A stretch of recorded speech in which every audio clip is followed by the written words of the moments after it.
एक नगर था, अंधेर नगरी। वहां के राजा अक्सर उदास रहा करते थे।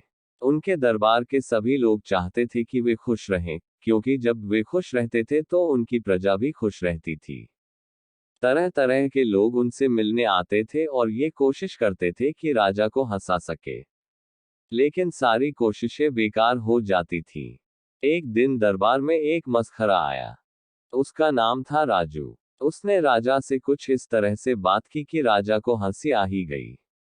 बड़ा ही बुद्धिमान था वह। किसी भी बात को मजाक में कह देना उसके लिए बहुत सरल काम था।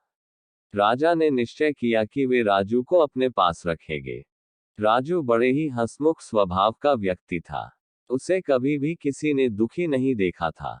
इसीलिए उसे देखकर सभी को बड़ा अच्छा लगता था। एक दिन राजा अपने दरबार में बैठे हुए थे। तभी उन्होंने राजू के जोर जोर से चिल्लाने की आवाजें सुनी। ऐसा लग रहा था कि जैसे वह चीख चीख कर रो रहा हो। राजा तुरंत उठकर भागे। वे बाहर पहुंचे तो उन्होंने देखा कि उनके सैनिक राजू की बुरी तरह पिटाई कर रहे थे। राजा का गुस्से से बुरा हाल हो गया। वे चिल्लाए, छोड़ दो उससे, तुरंत। सैनिक घबराकर एक ओर खड़े हो गए। तब राजा ने पूछा, क्यों मार रहे हो इसे? महाराज, यह राजू आपके सिंहासन पर बैठा हुआ था। यह तो अच्छा हुआ हमने इसे देख लिया और बाहर ले आए। सैनिकी बोले। राजा ने कहा, राजू पर हमें पूरा भरोसा है। यदि इसने ऐसा किया भी है तो हमारा अपमान करने के लिए नहीं किया होगा।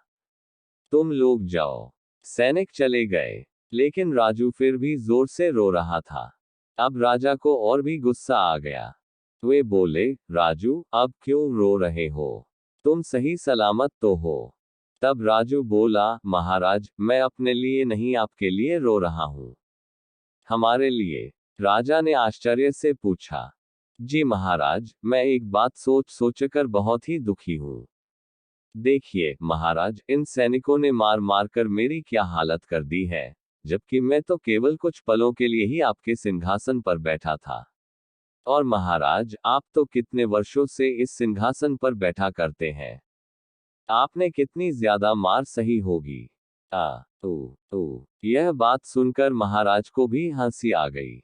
उनका सारा गुस्सा गायब हो गया।